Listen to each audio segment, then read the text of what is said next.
Je vais faire très très vite, là ça va être compliqué avec la pluie, sans micro et tout ça.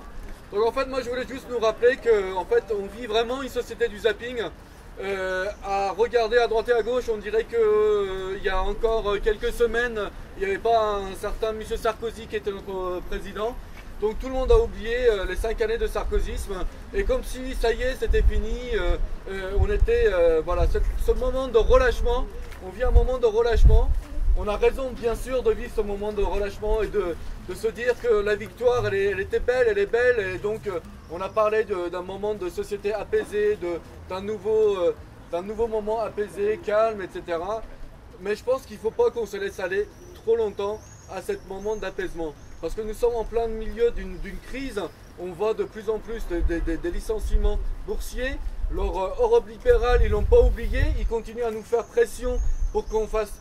de plus en plus vers l'austéritaire, etc. Et donc, il ne faut pas qu'il y ait du relâchement ces derniers jours avant le vote des législatives et qu'on se laisse aller à croire que ça y est, la gauche est au pouvoir, il ne suffit plus qu'à donner une majorité au président Hollande pour que tout aille mieux.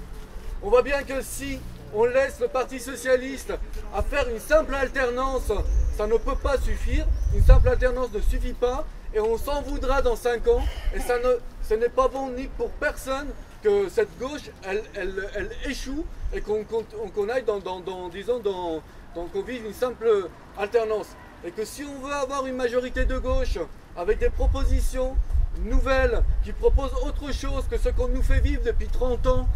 par une politique libérale, et même si une gauche libérale, donc on a vraiment besoin d'un maximum d'élus, de députés, du front de gauche, à une majorité de gauche, avec un maximum de députés du front de gauche, pour que le PS n'ait pas les mains libres de faire ce qu'ils ont envie de faire, de ne pas avoir cette pression populaire de notre programme de l'humain d'abord. Donc je nous invite vraiment de ne pas avoir du relâchement ces derniers jours, de pousser ceux qui ont voté Jean-Luc Mélenchon, de continuer leur vote, de dire que le front de gauche, on continue, de continuer leur vote jusqu'au 10 juin, j'espère même le 17 juin, pour qu'on ait un maximum de députés du front de gauche à l'Assemblée nationale, pour qu'on fasse